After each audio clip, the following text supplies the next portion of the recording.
الحمد للہ رب العالمین والعاقبۃ للمتقین والصلاة والسلام علی سیدنا محمد وعلی آلہ واصحابہ اجمعین، اما بعد۔ ربیع الاول کے مہینے کا آغاز ہو چکا ہے اور اس مہینے کی مناسبت سے نبی کریم صلی اللہ علیہ وسلم کی سنت کی اتباع کے حوالے سے کچھ باتیں انشاءاللہ آج کی مجلس میں ذکر کی جائیں گی۔ اللہ تبارک و تعالی حق کہنے سننے کی، سمجھنے کی اور ہم سب کو اس پر عمل کرنے کی توفیق عطا فرمائے۔ اتباع سنت کا مطلب یہ ہوتا ہے کہ نبی کریم صلی اللہ علیہ وسلم کی سنت اور آپ کے طریقے کی اتباع اور پیروی کرنا۔ نبی کریم صلی اللہ علیہ وسلم کی سنت کی اتباع یہ دین کے اندر، شریعت کے اندر ایک ایسا اہم حکم ہے کہ جس حکم کو انسان اگر عمل میں لے آئے تو انسان اپنی دنیا کی زندگی کو بھی جنت کے مثل بنا سکتا ہے اور آخرت کی زندگی میں بھی اللہ تبارک و تعالیٰ کی طرف سے عظیم انعامات کو حاصل کر سکتا ہے۔ نبی کریم صلی اللہ علیہ وسلم کی سنت کی اتباع ہی در حقیقت پورے دین کا خلاصہ ہے۔ پورے دین کا خلاصہ ایک لفظ میں اگر بیان کیا جائے تو یہ ہے کہ انسان اپنی زندگی کا ایک ایک لمحہ حضور اکرم صلی اللہ علیہ وسلم کی سنت کے سانچے میں ڈھال دے۔ قرآن کریم میں سورہ آل عمران تیسرے پارے میں اللہ تعالیٰ کا ارشاد ہے، قُلْ إِن كُنتُمْ تُحِبُّونَ اللَّهَ فَاتَّبِعُونِي يُحْبِبْكُمُ اللَّهُ وَيَغْفِرْ لَكُمْ ذُنُوبَكُمْ۔ اے نبی آپ کہہ دیجئے کہ اگر تمہیں اللہ کی محبت کا دعویٰ ہے اور اگر تم اللہ سے محبت رکھتے ہو واقعتاً تو میری پیروی کرو۔ اس کے نتیجے میں یحببکم اللہ، اللہ تبارک و تعالیٰ تمہیں اپنا محبوب بنا لیں گے، وَيَغْفِرْ لَكُمْ ذُنُوبَكُمْ، اور اللہ تمہارے گناہوں کو معاف کر دیں گے۔ بے شک اللہ بہت معاف کرنے والے اور رحم کرنے والے ہیں۔ یہ سورہ آل عمران کی آیت ہے جس میں اللہ کی محبت کے دعوے کی صداقت کو ثابت کرنے کے لیے اللہ تبارک و تعالیٰ نے ایک معیار پیش کیا ہے کہ اے نبی آپ کہہ دیجئے کہ اگر تم اللہ سے محبت رکھتے ہو، تمہیں اللہ سے محبت کا دعویٰ ہے اور تم یہ سمجھتے ہو کہ واقعتاً تمہارے دل میں اللہ کی محبت ہے، تو اس محبت کو ثابت کرنے کے لیے تمہیں نبی کریم صلی اللہ علیہ وسلم کی پیروی کرنی پڑے گی، کیونکہ حضور اکرم صلی اللہ علیہ وسلم کی سنت کی اتباع کے بغیر اللہ کی محبت بھی اللہ کی محبت نہیں ہے۔ انسان زبان سے لاکھوں دعوے کرتا ہو لیکن اللہ کی محبت کو ثابت اگر کرنا ہے تو حضور کی محبت اور حضور کی اطاعت اور حضور کی سنت کی اتباع کے ذریعے سے۔ اس اتباع سنت کے نتیجے میں انسان کو کیا کچھ ملتا ہے اور کیا کچھ فضائل اور فوائد انسان کو دنیا اور آخرت میں حاصل ہوتے ہیں، ان فضائل اور ان اہم باتوں کو انشاءاللہ آپ تفصیل سے سنیں۔ میں آپ کے سامنے قرآن و سنت کی روشنی میں وہ فضائل ذکر کرتا ہوں۔ اس سے آپ کو اندازہ ہوگا کہ اللہ رب العزت نے اپنے نبی کی سنت کی اتباع میں کتنے فضائل اور کتنے فوائد اور کتنے منافع دنیا اور آخرت کے رکھے ہیں۔ سب سے پہلا فائدہ اور سب سے بڑا فائدہ تو یہ ہوتا ہے کہ انسان اللہ کا محبوب بن جاتا ہے۔ اللہ کا محبوب، آپ سوچیں ذرا کہ ایک ہے اللہ سے محبت کرنا اور ایک ہے اللہ کا محبوب بننا۔ اللہ کا محبوب بننے کا کیا مطلب ہے کہ اللہ اس بندے سے محبت کرتے ہیں جو بندہ اللہ کے نبی صلی اللہ علیہ وسلم کی سنت کی اتباع کرتا ہے۔ یہ فائدہ وہی ہے جو فائدہ اس آیت میں جو آل عمران کے حوالے سے میں نے آپ کے سامنے تلاوت کی ہے، اس آیت میں اللہ تعالیٰ نے اس فائدے کو سر فہرست ذکر کیا ہے۔ اگر تم اللہ سے محبت کرتے ہو تو تم میری پیروی کرو، یعنی حضور صلی اللہ علیہ وسلم کی پیروی کرو، اللہ تم سے محبت کریں گے۔ یہ سورہ آل عمران کی آیت نمبر 31 ہے، جس میں یہ کہا گیا ہے کہ اللہ کے نبی کی پیروی کرنے کے نتیجے میں اللہ انسان سے محبت کرتے ہیں، اللہ اس بندے سے محبت کرتے ہیں جو اللہ کے نبی کی اطاعت کرتا ہے، اللہ کے نبی کی سنت کی پیروی کرتا ہے۔ یہ کتنا بڑا شرف اور مقام، آپ ذرا سوچیں، کائنات کا پیدا کرنے والا خالق، مالک اور رازق، احکم الحاکمین، دونوں جہان کا رب، آسمان و زمین کا رب، عرش عظیم کا رب، ایسے بندے سے محبت کرے، یہ اس کے لیے کتنا بڑا شرف اور کتنا بڑا مقام ہے۔ ایک فائدہ تو یہ کہ انسان اللہ کا محبوب بن جاتا ہے۔ دوسرا فائدہ یہ ہے کہ اللہ تبارک و تعالیٰ ایسے شخص کی مغفرت اور بخشش فرما دیتے ہیں۔ چنانچہ اسی آیت میں اللہ تعالیٰ نے دوسرا فائدہ یہ ذکر کیا ہے وَيَغْفِرْ لَكُمْ ذُنُوبَكُمْ، اللہ تمہارے گناہوں کو معاف فرما دیتے ہیں کہ اگر تم سنت کی پیروی کرو، اللہ کے نبی صلی اللہ علیہ وسلم کے طریقے کی پیروی کرو تو اللہ تمہارے گناہوں کو معاف کر دیں گے۔ یہ دوسرا فائدہ ہو گیا۔ تیسرا فائدہ کہ انسان کو اتباع سنت کی پیروی کے نتیجے میں اللہ کی محبت ملتی ہے۔ اللہ کی محبت ملتی ہے کہ انسان اگر اللہ کی محبت چاہتا ہے تو اس کو نبی کریم صلی اللہ علیہ وسلم کی سنت کی پیروی کرنی چاہیے۔ اسی سورہ آل عمران کی آیت نمبر 31 میں یہ جو کہا گیا ہے نا کہ ان کنتم تحبون اللہ، کہ اگر تم اللہ سے محبت کرتے ہو تو میری اتباع کرو۔ علماء نے لکھا ہے اس آیت کی روشنی میں کہ اس آیت سے یہ معلوم ہوا کہ اللہ کی محبت کا حصول نبی کی سنت کی پیروی میں ہے۔ اللہ کی محبت کا حصول نبی کی سنت کی پیروی میں ہے۔ اگر کسی کے اندر نبی کی سنت کی پیروی نہیں تو وہ اللہ کی محبت سے بھی اس کا دل خالی ہے۔ 3 فائدے ہو گئے۔ چوتھا فائدہ، اتباع سنت کے نتیجے میں نبی کریم صلی اللہ علیہ وسلم کی محبت بھی حاصل ہوتی ہے، اللہ کی محبت بھی حاصل ہوتی ہے اور اللہ کے نبی کی بھی محبت حاصل ہوتی ہے۔ حدیث میں آتا ہے، حضرت انس رضی اللہ تعالیٰ عنہ فرماتے ہیں کہ نبی کریم صلی اللہ علیہ وسلم نے مجھ سے ارشاد فرمایا، من احیا سنتی فقد احبنی، جس نے میری سنت کو زندہ کیا یعنی میری سنت کو تھاما، اس نے مجھ سے محبت کی، اور جس نے مجھ سے محبت کی وہ کان معی فی الجنہ، وہ میرے ساتھ جنت میں ہوگا۔ اس حدیث سے کیا معلوم ہوا کہ جس نے سنت کو زندہ کیا اس نے نبی کی سنت سے نبی سے محبت کی، گویا نبی کی سنت کو زندہ کرنے سے نبی کی محبت حاصل ہوتی ہے۔ اللہ کے نبی کی محبت کا حصول بھی سنت کی پیروی میں۔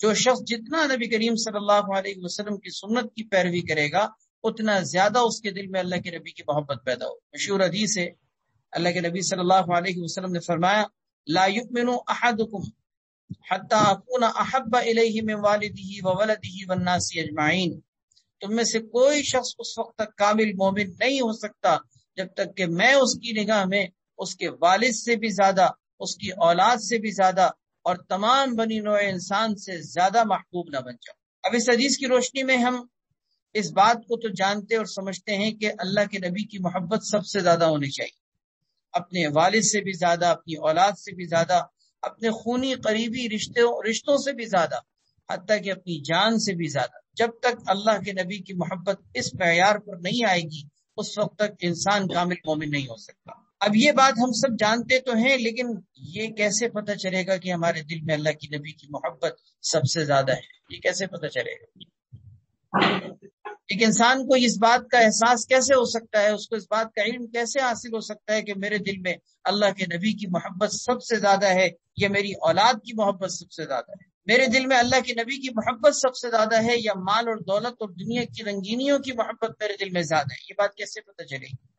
یہ بات اسی طرح پتہ چلے گی جو اس حدیث میں بیان کی گئی ہے کہ من احیا سنتی فقط احبنی، جس نے میری سنت کو زندہ کیا اس نے مجھ سے محبت کی۔ ترمذی کی روایت ہے، حضرت انس رضی اللہ تعالیٰ عنہ فرما رہے ہیں کہ اللہ کے نبی صلی اللہ علیہ وسلم نے مجھ سے فرمایا، من احیا سنتی فقط احبنی، جس نے میری سنت کو زندہ کیا اس نے مجھ سے محبت کی۔ اس سے معلوم ہوا کہ مجھ سے محبت کا طریقہ یہ ہے کہ میری سنت کو زندہ کیا۔ اب آپ خود سمجھ لیجئے کہ اگر آپ کی زندگی میں اللہ کے نبی صلی اللہ علیہ وسلم کی سنت کی اتباع نظر آتی ہے، آپ نبی علیہ الصلوۃ والسلام کی سنت کے مطابق زندگی گزارتے ہیں، اس کا مطلب یہ کہ آپ کے دل میں نبی علیہ الصلوۃ والسلام کی محبت ہے۔ اور اگر خدا نہ خواستہ، اللہ نہ کرے، ہماری زندگی میں وضع قطع، رہن سہن، لباس اور پوشاک، گفتار، چلنا اٹھنا بیٹھنا، شادی خمی خوشی، یہ سارے معاملات اگر نبی کی سنت سے ہٹ کر ہیں تو اس کا مطلب یہ کہ ہمارے دل میں اللہ کے نبی کی محبت نہیں ہے، ہمارے دل میں دنیا کی چیزوں کی محبت ہے، معاشرتی زندگی کی محبت ہے، رشتہ داروں کی محبت ہے کہ کہیں وہ ناراض نہ ہو جائیں۔ ہمیں دنیا کی چیزوں کی اہمیت اور دنیا کی چیزوں کی ضرورت کا احساس ہے، لیکن اللہ کے نبی کی محبت ہمارے دل میں نہیں۔ اگر سنت کی اتباع نہیں تو اللہ کے نبی کی محبت بھی نہیں۔ من احیا سنتی فقد احبنی، اس معیار کو اپنے دل میں رکھ کر ہمیشہ ٹٹولنا چاہیے اپنی زندگی کو، جانچنا چاہیے اپنی زندگی کو، جانچنا چاہیے اپنی زندگی کے روز و شب کو کہ میں کس سے محبت زیادہ رکھتا ہوں۔ بہرحال 4 فائدے ہو گئے. پانچواں فائدہ یہ ہے کہ 100 شہیدوں کا ثواب انسان کو ملتا ہے اللہ کے نبی کی سنت کو تھامنے اور اس کو زندہ کرنے کی برکت سے. مشکات کی روایت ہے، حضرت عبداللہ ابن عباس رضی اللہ تعالیٰ عنہ فرماتے ہیں نبی کریم صلی اللہ علیہ وسلم نے ارشاد فرمایا، من تمسک بسنتی عند فساد امتی فلہ اجر 100 شہید. جس نے میری سنت کو تھاما، جس نے میری سنت کو مضبوطی سے تھاما اس وقت میں کہ جب کہ میری امت میں فساد پھیلا ہوا تھا، یعنی میری سنتوں کو چھوڑا جا رہا تھا اور میرے طریقے سے ہٹا جا رہا تھا، ایسے وقت میں فتنوں کے دور میں جس نے میری سنت کو تھاما اس کے لیے ایک نہیں بلکہ اس کے لیے 100 شہیدوں کا ثواب. آپ ذرا سوچیں، 100 شہیدوں کا ثواب، ایک شہید کا ثواب کیا ہوتا ہے، اور پھر 100 شہیدوں کا ثواب. اس بات پر علماء نے تفصیل ذکر کرتے ہوئے اس کی وجہ بھی بتائی ہے کہ 100 شہیدوں کا ثواب اس ایک سنت کو زندہ کرنے کی صورت میں کیوں ہے. اس کی وجہ یہ کہ جب معاشرے میں فساد پھیلا ہوا ہو، دین پر چلنا مشکل ہو، نبی کریم صلی اللہ علیہ وسلم کی سنت کو تھامنا مشکل ہو، ایسے وقت میں جب کہ آپ کی سنتوں کو ترک کیا جا رہا ہو، اس وقت کسی سنت کو تھامنا یقیناً قربانی اور مشقت کے ساتھ تھامنا ہوتا ہے. آپ جانتے ہیں کبھی خدا نہ خواستہ اللہ نہ کرے ہمارے گرد و پیش میں ماحول ایسا پیدا ہو جائے کہ نماز پر پابندی لگ رہی ہو، پردے پہ پابندی لگ رہی ہو، داڑھی رکھنے پہ پابندی لگ رہی ہو، اللہ کا نام لینے پہ پابندی لگ رہی ہو، لوگ چھپ چھپ کر قرآن کریم کی تلاوت کرتے ہوں. اللہ تعالیٰ ایسے وقت سے ہم سب کی حفاظت فرمائے.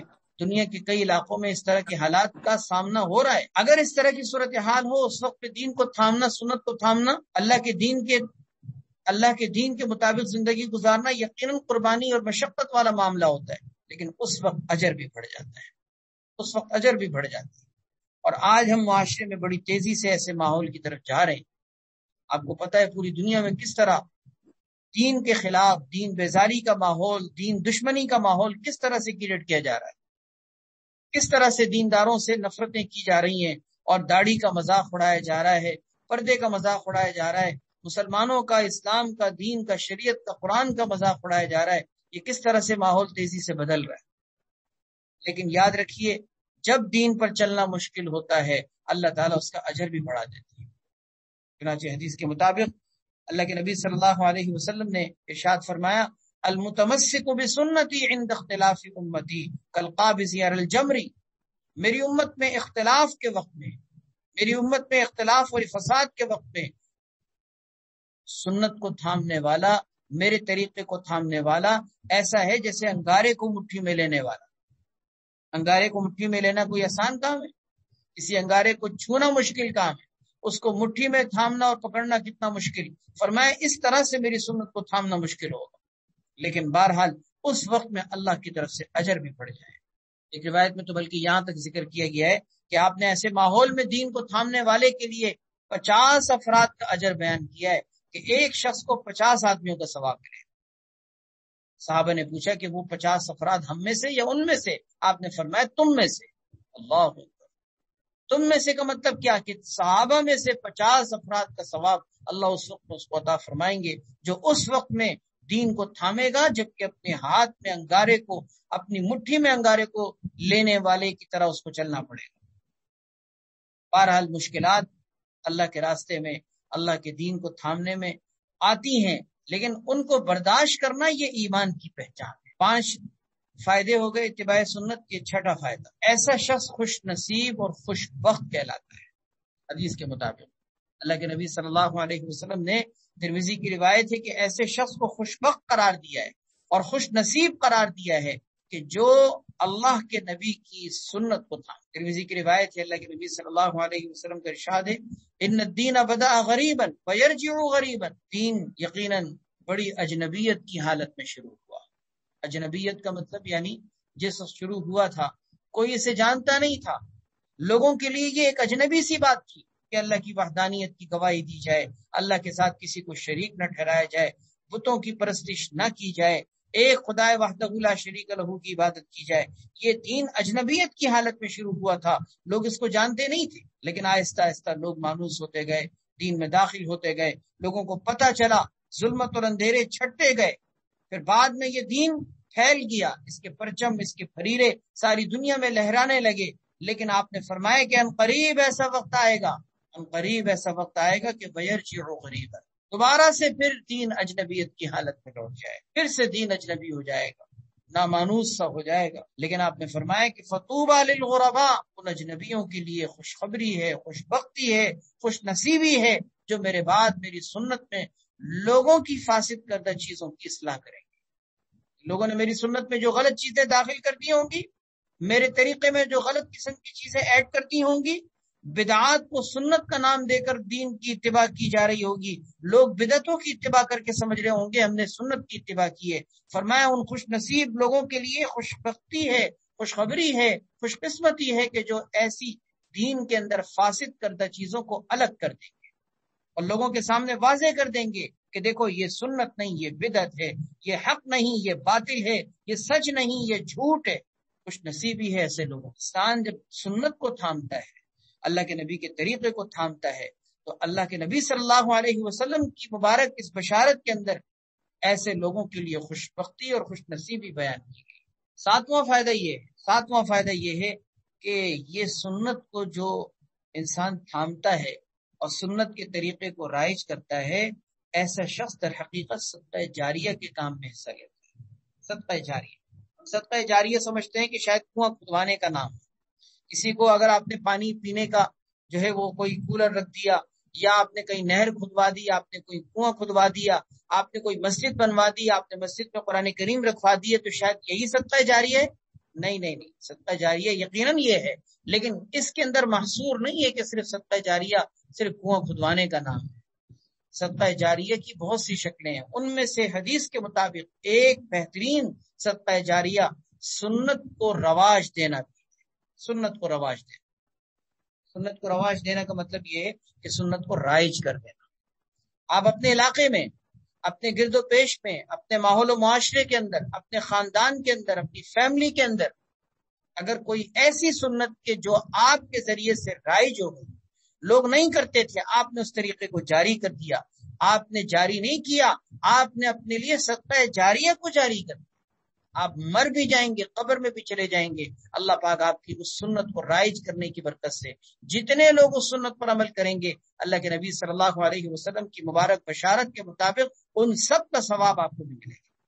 ان کو تو ملے گا ہی ملے گا، لیکن آپ کے کسی سنت کو رائج کرنے کی برکت سے ان سب کا ثواب آپ کو بھی ملے گا۔ حدیث میں آتا ہے، حضرت بلال ابن حارث مزنی رضی اللہ تعالیٰ عنہ نبی کریم صلی اللہ علیہ وسلم کا ارشاد نقل فرماتے ہیں، من احیا سنتا من سنتی قد امیتت بعدی، جس نے میری سنت میں سے کسی سنت کو زندہ کیا، ایسی سنت کی جو میرے بعد ختم کر دی گئی تھی، چھوڑ دی گئی تھی، ایسی کسی سنت کو، ایسے کسی طریقے کو جس نے جاری کر دیا اور اس کو زندہ کر دیا، فرمایا کہ فإن له من الأجر مثل من عمل بها من غیر ان ينقص من اجورهم شیئا، اس کو اتنا ہی ثواب ملے گا جتنا کہ اس سنت پر عمل کرنے والوں کو ملے گا۔ وہ ہے کہ جتنے لوگ اس پر عمل کریں گے ان سب کا ثواب ان کو تو ملے گا ہی ملے گا، ساتھ میں اس کو بھی ملے گا کہ جس نے اس سنت کو رائج کیا۔ معاشرے میں دیکھتے ہیں کسی خاندان کے کسی فرد نے ہمت کی، محنت کی، قدم اٹھایا، اسٹیپ لیا اور آگے بڑھ کر اس نے کوئی طریقہ جاری کر دیا، اس کی وجہ سے معاشرے میں، اس کے خاندان میں، اس کی فیملی میں وہ طریقہ چل پڑا۔ کوئی شادی کے موقع پر، کوئی غمی کے موقع پر، کوئی عام مواقع میں کوئی بھی سنت کا طریقہ کسی نے تھاما، اس کی وجہ سے اس خاندان کے لوگوں میں وہ طریقہ چل پڑا۔ آگے نسلوں تک جب تک وہ سلسلہ چلے گا، اس پر جتنے لوگ عمل کریں گے، کرنے والے کو بھی اس کا اجر ملے گا، جاری کرنے والوں کو بھی اجر ملے گا۔ اسی طرح اس حدیث میں، یہ ترمذی کی روایت ہے، اس حدیث میں اللہ کے نبی صلی اللہ علیہ وسلم نے بدعت کے بارے میں بھی یہی بات ارشاد فرمائی ہے کہ جس نے کوئی ایسی نئی بات اپنے دین کے اندر بدعت کے طور پر نکالی جس کا تصور اسلام میں، شریعت میں نہیں تھا، تو اس کو اتنا ہی گناہ ہوگا جتنا کہ اس بدعت پر عمل کرنے والوں کو گناہ ہوگا۔ وہ ہے کہ اس بدعت کے کام میں لگنے والوں کو جو گناہ ہوگا، اس بدعت کے ایجاد کرنے والے موجد کو بھی، جس نے ایجاد کیا ہے، اس کو بھی گناہ ملے گا۔ اس سے یہ معلوم ہوا کہ اگر ہمارے ذریعے سے، خدا نہ خواستہ اللہ نہ کرے، ہمارے اپنے خاندان میں، ہماری اپنی فیملی میں، ہمارے رشتہ داروں میں، ہمارے ماحول و معاشرے کے اندر خدا نہ خواستہ کوئی غلط طریقہ اگر رائج ہو گیا نا، سنت سے ہٹ کر کوئی بدعت کی چیز اگر رائج ہو گئی، کوئی رسم و رواج اور خرافات سے متعلق چیزیں اگر چل پڑی، تو کرنے والے کو جو گناہ ملتا ہے وہ تو ملے گئی، ساتھ میں اس ایجاد کرنے والے کو بھی گناہ ہوگا۔ نعوذ باللہ من ذالک، اللہ تعالیٰ پناہ میں رکھے۔ اسی لیے کہا جاتا ہے حدیث کے مطابق کہ خیر کی چابی بنو، تمہارے ذریعے سے خیر کے دروازے کھلے، شر کی چابی مت بنو کہ تمہارے لیے تمہاری طرف سے شر کے دروازے کھلنے لگے۔ یہ صدقہ جاریہ ہے، صدقہ جاریہ۔ اسی لیے آپ اپنے بچوں پر محنت کریں، ان کو پانی پینے کا طریقہ، کھانا کھانے کا طریقہ، لباس پہننے کا طریقہ، لباس اتارنے کا طریقہ، گھر میں داخل ہونے کا طریقہ، گھر سے نکلنے کا طریقہ، صبح اٹھنے کا طریقہ، رات کو بستر پہ جانے کا طریقہ، ایک ایک چیز ان کو سنت کے مطابق سکھائیں۔ یہ آپ کا صرف سکھانا نہیں، آپ کا صدقہ جاریہ ہے۔ وہ بچہ آگے بڑے ہو کر ساری زندگی اس پر عمل کرے گا، اپنے بچوں کو سکھائے گا، اس کے بچے اپنے بچوں کو سکھائیں گے، نسلوں تک یہ سنت کا طریقہ چل رہا ہوگا۔ آپ مر بھی جائیں گے، مٹی ہو جائیں گے، خاک ہو جائیں گے، لیکن اللہ پھر بھی آپ کو اس کا ثواب دیتے رہیں گے، کیونکہ آپ نے ایک طریقہ جاری کر اللہ پاک ہمیں اس کی توفیق عطا فرمائے۔ ہم کسی چھوٹی سی سنت کو بھی اگر اپنے بچوں کو، اپنے کسی عزیز کو، کسی بھائی کو، کسی مومن کو سکھا رہے ہوتے ہیں، تو در حقیقت ہم اس کو نہیں سکھا رہے ہوتے، ہم اس کی پشت پر پوری نسل کو سکھا رہے ہوتے ہیں۔ بہت بڑا صدقہ جاریہ ہے۔ اس صدقہ جاریہ کی کوشش کیجیے، اپنی اولاد پر محنت کیجیے، اپنے گھر والوں پر محنت کیجیے۔ کوئی چھوٹی سی بات دیکھیں نا، کھانا کھاتے ہوئے آپ کسی کو صرف اتنا سا کہہ دیں کہ بھائی دائیں ہاتھ سے کھاؤ، اپنے پلیٹ کے سامنے سے کھاؤ، بسم اللہ پڑھ کے کھاؤ۔ یہ چھوٹی چھوٹی بات بھی اگر آپ کے ذریعے سے کسی نے سیکھ لی، آپ کے لیے صدقہ جاریہ ہے۔ آپ نے کنواں نہیں کھدوایا، آپ نے مسجد نہیں بنوائی، لیکن پھر بھی صدقہ جاریہ ہے۔ اللہ میں اس کی توفیق عطا فرمائے۔ آٹھواں فائدہ یہ ہے، آٹھویں فضیلت اتباع سنت کی یہ ہے کہ اتباع سنت کو تھامنے والا گمراہی سے بچ جاتا ہے، گمراہی سے بچ جاتا ہے۔ آپ کو پتہ ہے کہ اس دور کے اندر گمراہی کی کتنی شکلیں پھیلی ہوئی ہیں، بلکہ حدیث کے مطابق اللہ کے نبی صلی اللہ علیہ وسلم نے تو یہاں تک فرمایا ہے کہ بنی اسرائیل کے اندر 72 فرقے ہوئے تھے، میری امت میں 73 فرقے ہو جائیں گے، سوائے ایک کے سب جہنم میں جائیں گے، سوائے ایک کے۔ آپ سوچیں ذرا، سوائے ایک کے سب جہنم میں جائیں گے۔ یہ ترمذی کی روایت ہے کہ سوائے ایک کے 72 فرقے سب کے سب جہنم میں جائیں گے۔ صحابہ کرام نے پوچھا یا رسول اللہ وہ ایک کون ہوگا، وہ بچنے والا فرقہ، وہ جماعت کون سی ہوگی؟ آپ نے فرمایا ما انا علیہ و اصحابی، وہ جماعت وہ ہوگی جو میرے طریقے پر اور میرے صحابہ کے طریقے پر چلے گی، جو میرے طریقے پہ چلے گی اور میرے صحابہ کے طریقے پہ چلے گی۔ اس سے معلوم ہوا کہ نبی کا طریقہ، صحابہ کا طریقہ گمراہی سے بچنے کا طریقہ ہے، گمراہی سے بچنے کا طریقہ ہے۔ اگر آپ چاہتے ہیں کہ اس معاشرے کے اندر جبکہ چاروں طرف فرقے ہیں، تفرقہ بازی ہے، جماعتیں ہیں، گروپ بندیاں ہیں، تنظیمیں ہیں، لیڈر ہیں، لوگ اپنے اپنے گروپ بنا بنا کر اپنے قائدین کے پیچھے چل کر اپنے لیے سمجھتے ہیں کہ شاید یہ جنت کا راستہ ہے، ایسے وقت میں، گمراہی کے دور میں، ایسے گمراہی کے ماحول میں اگر آپ کو سمجھنا ہے کہ سنت کا راستہ کیا ہے، جنت کا راستہ کیا ہے، اللہ کی رضا اور خوشنودی کا راستہ کیا ہے، کامیابی کا راستہ کیا ہے، تو اس کے لیے صرف ایک طریقہ ہے کہ آپ اللہ کے نبی کی سنت کو تھا، آپ اللہ کے نبی کی سنت کو تھا۔ حجۃ الوداع کا خطبہ ہے، آپ سوچیں ذرا، نبی علیہ الصلوۃ والسلام سن 10 ہجری میں حجۃ الوداع کے موقع پر 1 لاکھ صحابہ کرام، 1 لاکھ سے زیادہ، تقریباً ایک روایت کے مطابق 1,14,000 ہے، ایک روایت کے مطابق 1,24,000، اتنے صحابہ کرام کے جمع غفیر کے ساتھ آپ حج کر رہے ہیں، حجۃ الوداع کا خطبہ آپ دے رہے ہیں۔ اس خطبے کے اندر بہت سی باتیں آپ نے فرمائی، لیکن ایک بات اس میں آپ نے یہ بھی فرمائی تھی، آپ نے فرمایا یا ایھا الناس، اے لوگوں، انی قد ترکت فیکم، میں تمہارے درمیان 2 چیزیں ایسی چھوڑ کے جا رہا ہوں کہ جب تک تم ان کو تھامے رہو گے کبھی گمراہ نہیں۔ سننے کی بات ہے، بڑی اہم بات۔ آپ نے کیا فرمایا؟ اے لوگوں، میں تمہارے درمیان 2 ایسی چیزیں چھوڑ کر جا رہا ہوں کہ جب تک تم ان کو تھامے رہو گے کبھی گمراہ نہیں ہوگے۔ ایک کتاب اللہ، دوسرا سنت رسول اللہ۔ ایک کتاب اللہ، اللہ کی کتاب کو جب تک تم تھامے رہو گے، دوسرا میرے طریقے کو جب تک تھامے رہو گے، اس وقت تک تم گمراہ نہیں ہوگے۔ آج مسلمانوں نے، اللہ ہم سب کی حفاظت فرمائے، قرآن کو ہی چھوڑ دیا، سنت رسول ہی کو چھوڑ دیا۔ ہم یہ دیکھتے ہیں کہ ہماری گلی محلے میں کیا ہو رہا ہے، ہمارے چچا کیا کر رہے ہیں، ہمارے والد کیا کرتے رہے، ہمارے دادا کیا کرتے رہے، ہمارے خاندان کے لوگ کیا کر رہے ہیں، اور ربیع الاول کے مہینے میں کیا کچھ کیا جاتا ہے، گلی محلے میں کیا کچھ کیا جاتا ہے، لوگ کیا کرتے ہیں، ماحول میں، معاشرے میں کیا ہو رہا ہے۔ ہم ان چیزوں کو دیکھ کر دین سمجھ رہے ہیں۔ نہیں، گمراہی سے اگر آپ نے بچنا ہے تو اس کا صرف اور صرف ایک طریقہ ہے، اللہ کے رسول صلی اللہ علیہ وسلم کی سنت کو تھامنا۔ یہی اللہ کے رسول کی سنت کو تھامنا ہی تو اللہ کی اطاعت کرنا ہے۔ من یطع الرسول فقد اطاع اللہ، جس نے رسول اللہ کی اطاعت کی اس نے اللہ کی اطاعت کی۔ جس نے اللہ کی اطاعت اگر کرنی ہو تو اس کا طریقہ کیا ہے؟ ہمیں اللہ کے حکم کو پورا کرنا ہے، اس کا طریقہ کیا ہے؟ اللہ کی کسی حکم کو پورا کرنے کا طریقہ کیا ہے؟ اللہ کے نبی کی سنت کو تھا، کیونکہ عین نبی کی اطاعت اللہ کی اطاعت۔ بہرحال اللہ پاک ہم سب کو گمراہیوں سے محفوظ رکھے۔ اس دور میں، اس معاشرے کے اندر یقیناً چاروں طرف گمراہی کے ماحول ہیں، ہر آدمی اپنی گمراہی کے راستے کی طرف بھی اپنے آپ کو لوگوں کو بلا رہا ہوتا ہے۔ ایسے میں کسی ڈاکو لٹیرے، کسی راہزن کے ہاتھوں کا نشانہ نہ بنے۔ اس کے لیے آپ کو اللہ کے نبی نے 2 چیزیں دی ہیں، ان کو تھام لیجیے، کتاب اللہ اور دوسرا سنت رسول اللہ۔ یہ نہ دیکھیے کہ آپ کے ماحول و معاشرے میں کیا ہو رہا ہے، یہ نہ دیکھیے کہ آپ کے خاندان میں اب تک کیا ہوتا رہا، لوگ کیا کرتے رہے، نہیں، اڑوس پڑوس میں گرد و پیش میں ہم نے نہیں دیکھنا، ہم نے اللہ کی کتاب کو، سنت رسول کو دیکھنا ہے۔ 8 فائدے ہو گئے۔ 9واں فائدہ، اتباع سنت کی برکت سے جنت میں داخلہ نصیب ہوتا ہے۔ اللہ، جنت میں داخلہ نصیب ہوتا ہے۔ حدیث میں آتا ہے، ترمذی کی روایت ہے، حضرت ابو سعید خدری رضی اللہ تعالیٰ عنہ نبی کریم صلی اللہ علیہ وسلم کا ارشاد نقل فرماتے ہیں، من اکل طیبا وعمل فی سنت وامن الناس بوائقہ، جس نے پاکیزہ رزق کھایا یعنی حلال، سنت کے طریقے پر عمل کیا اور لوگ اس کے ظلم و زیادتی سے مامون ہوئے، یعنی اس نے کسی کو تکلیف نہ دی۔ یہ 3 باتیں، جس نے پاکیزہ حلال رزق کھایا، سنت کے طریقے پر عمل کیا، اور تیسری چیز اپنی ذات سے اس نے لوگوں کو تکلیف نہیں دی، لوگوں کو ظلم و زیادتی کا نشانہ نہیں بنایا۔ آپ نے فرمایا کہ ایسا شخص جنت میں داخل ہوتا ہے۔ گویا 3 چیزوں کی بنیاد پر آپ نے جنت کی بشارت دی، ایک حلال کھانا، دوسرا سنت کے مطابق عمل کرنا، تیسرا لوگوں کو اپنی ظلم و زیادتی سے محفوظ رکھنا، وہ جنت میں داخل ہو۔ کسی نے عرض کیا، یا رسول اللہ ان هذا اليوم في الناس لكثير، یہ تو اس طرح کا معاملہ آج کے زمانے میں تو بہت نظر آتے ہیں، کہ آج کل تو بہت سے ایسے لوگ ہیں، جیسے دور صحابہ، آپ کو پتہ ہے کتنا مبارک زمانہ تھا عہد نبوی کا، کہ آپ کسی نے عرض کیا، یا رسول اللہ آج کل تو بہت سے ایسے لوگ پائے جاتے ہیں کہ جن کے اندر یہ تینوں صفت ہوتی ہیں۔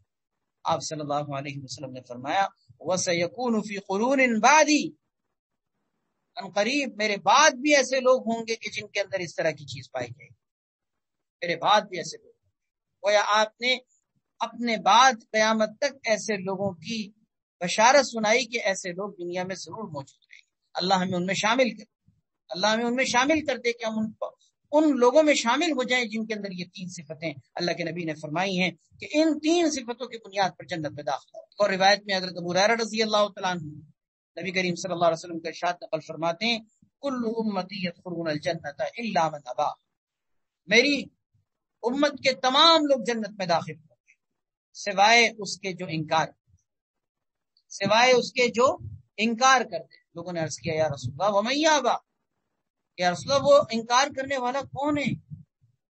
آپ نے فرمایا، من اطاعنی دخل الجنہ ومن عصانی فقط ابا، جس نے میری اطاعت کی وہ جنت میں داخل ہوا، اور جس نے میری اطاعت سے سر انحراف کیا، یعنی جس نے میری نافرمانی کی، میرے طریقے کو چھوڑا، فقط ابا، اس نے انکار کر دیا۔ یہ بخاری شریف کی روایت ہے۔ یعنی اس میں آپ نے اپنی نافرمانی کرنے والے کو، سنت سے ہٹ کر چلنے والے کو آپ نے فرمایا کہ یہ انکار کرنے والا ہے، اور انکار کرنے والا جنت میں داخلے کے قابل نہیں۔ 10واں فائدہ یہ ہے کہ اتباع سنت کی برکت سے اللہ کی رحمتیں نازل ہوتی ہیں، اور یہ مضمون قرآن کریم میں کئی آیتوں میں بیان ہوا ہے کہ اللہ کی نبی کی سنت کو، اللہ کے نبی کی سنت کو تھامنے کی برکت سے اللہ کا رحم ہوتا ہے۔ سورہ آل عمران میں اللہ تعالیٰ نے فرمایا، اطیعوا اللہ والرسول لعلکم ترحمون، اللہ اور اس کے رسول کی اطاعت کرو تاکہ تم پر رحم کیا جائے۔ اور جگہ فرمایا، وَأَقِيمُوا الصَّلَاةَ وَآتُوا الزَّكَاةَ وَأَطِيعُوا الرَّسُولَ لَعَلَّكُمْ تُرْحَمُونَ، نماز قائم کرو، زکوٰۃ ادا کرو، اور اللہ کے بھیجے ہوئے رسول کی اطاعت کرو تاکہ تم پر رحم کیا جائے۔ 10 فائدے ہو گئے۔ 11واں فائدہ، اتباع سنت کی برکت سے جنت میں اللہ کے نبی کی رفاقت اور معیت نصیب ہوتی ہے۔ اللہ کے نبی کی معیت اور رفاقت، یہ کتنی بڑی بات۔ ایک تو جنت میں داخلہ خود کوئی کم چیز ہے، لیکن اللہ کے نبی کی معیت جنت میں نصیب ہونا، یہ جنت میں بھی کیا نعمت ہوگی۔ اللہ ہم سب کو نصیب کر دے کہ جنت کی نعمت بھی ہیچ ہے اس کے ساتھ۔ صحابہ کرام نبی علیہ الصلوۃ والسلام سے اتنی محبت کرتے تھے کہ ان کو اس بات پر غم ہوتا تھا کہ یا رسول اللہ جنت میں آپ جب پہنچیں گے تو جنت میں آپ کا اور ہمارا معاملہ تو بہت الگ الگ ہوگا، ہم کہاں اور آپ۔ اس پر ان کو غم ہوتا تھا کہ دنیا میں ہم نبی کے ساتھ ہیں، نبی کی صحبت میں بیٹھتے ہیں، نبی کی مجلسوں کو اٹینڈ کرتے ہیں، جنت میں کہیں ہم محروم نہ ہو جائیں۔ لیکن اللہ کے نبی صلی اللہ علیہ وسلم نے فرمایا من احب قوما فهو من، جس نے جس قوم کے ساتھ محبت کی وہ انہی کے ساتھ۔ صحابہ کرام فرماتے ہیں کہ اس حدیث کے بعد ہمیں اتنی خوشی ہوئی کہ اسلام لانے کے بعد کبھی اتنی خوشی نہیں، کہ جب ہمیں یہ بات پتہ چلی کہ جب کسی انسان کے دل میں کسی کی محبت ہوتی ہے تو دنیا آخرت میں وہ اسی کے ساتھ۔ جب ہمارے دلوں میں اللہ کی نبی کی محبت ہے اور ہماری محبتوں کا سارا مرکز، ہماری محبتوں کا سارا محور اللہ کے نبی کی ذات ہے، تو بس پھر ہمیں کسی چیز کا ڈر نہیں، کیونکہ ہمیں اس حدیث کی بنیاد پر انشاءاللہ جنت میں اللہ کی نبی کے معیت ملی۔ اسی طرح ایک دوسری روایت میں بھی، ترمذی کی روایت میں آپ نے فرمایا من احبنی کان معی فی الجنہ، جس نے میری سنت کو زندہ کیا اس نے مجھ سے محبت کی، جس نے مجھ سے محبت کی وہ میرے ساتھ جنت میں ہو۔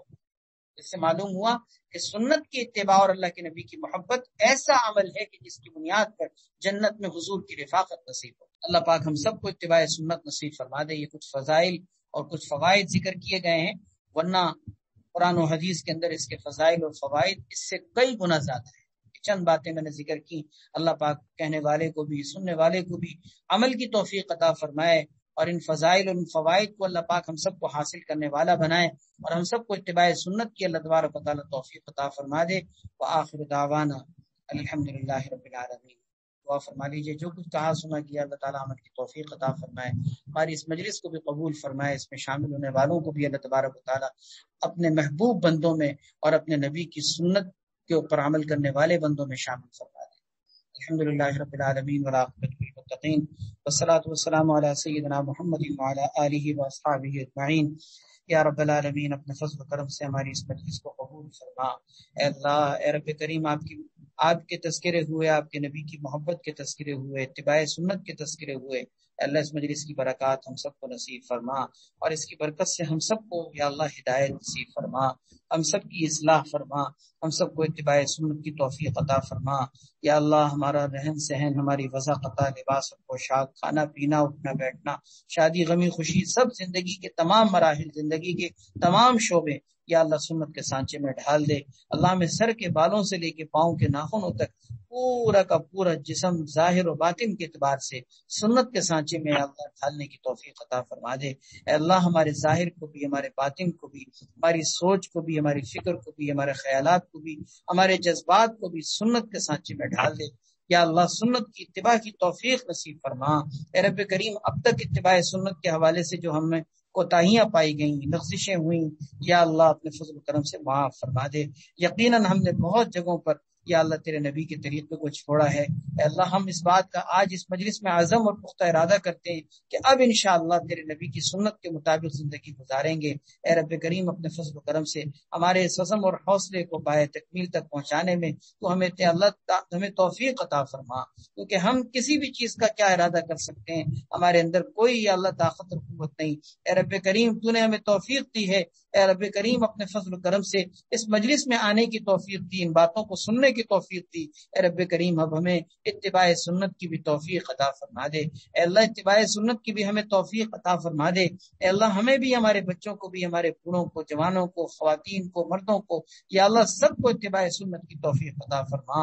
ماحول و معاشرے کے اندر اتباع سنت سے ہٹ کر یا اللہ سنت سے ہٹ کر بدعت کے جتنے طریقے رائج ہیں، رسم و رواج اور خرافات کے جتنے طریقے رائج ہیں، اے اللہ ان طریقوں سے ہمیں بچنے کی توفیق عطا فرما۔